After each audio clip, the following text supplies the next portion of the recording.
বিশেষ করে নিষিদ্ধ ঘোষিত বিভিন্ন সংগঠন ছাত্রলীগ টাত্রলীগ সহ যাদের হাতে অবৈধ অস্ত্র আছে প্রচুর পরিমাণে, এটা আমরা দেখেছি, জাতি দেখেছে। এগুলো উদ্ধারের বিষয়ে একটা খুব কড়াকড়ি অভিযান চালানো প্রয়োজন। আমি আশা করি সেটা অবশ্যই করবেন। এটা যৌথ অভিযান চালানো প্রয়োজন, শুধু একক বাহিনীর মাধ্যমে এটা হবে বলে আমার মনে হয় না।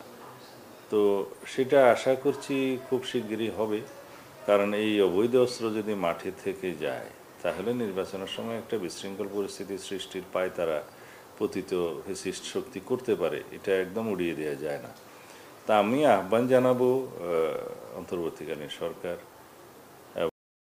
যারা আইনশৃঙ্খলা আছেন এবং নিরাপত্তা বাহিনী আছেন, যারা এখন মাঠে কাজ করছেন, তাদের সবাইকে যাতে একটা সুষ্ঠু পরিকল্পনার মধ্য দিয়ে এই অবৈধ অস্ত্র উদ্ধার অভিযান যেন পরিচালনা করা হয়, তাতে করে জনমনে একটা স্বস্তি আসবে।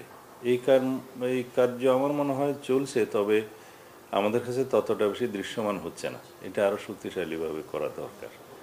এটা আমাদের পক্ষ থেকে তো দাবি সবসময় ছিল। আমার মনে হয় না যে কোনো রাজনৈতিক দল সেই ঝুঁকিটা নিবে। কোনো রাজনৈতিক দল এই ঝুঁকি নিবে না যাতে জনগণ মনে করতে পারে তাদের কর্মকাণ্ড বক্তব্যের মধ্য দিয়ে তারা নির্বাচন চায় না, অথবা অনিশ্চিত পরিস্থিতি সৃষ্টি করতে চায়, অথবা নির্বাচনকে বিলম্বিত করতে চায়।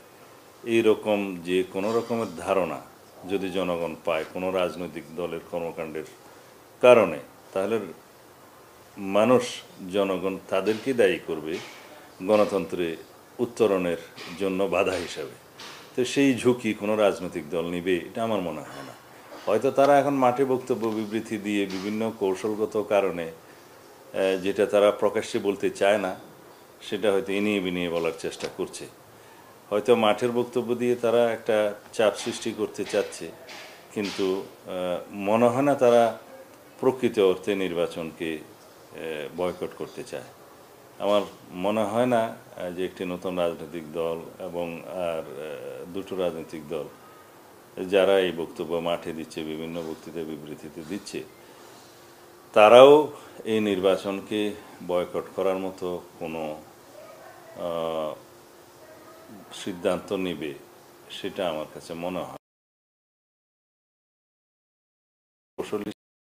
কৌশল হিসাবে কোনো পক্ষকে চাপে রাখার জন্য কৌশল অবলম্বন করতে পারে।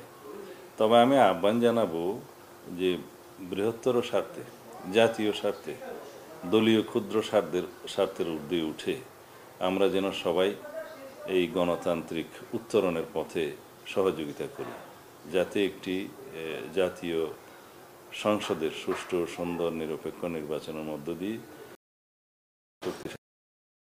প্রতিষ্ঠিত করতে পারি। এটাই জাতির মুক্তির একমাত্র পথ।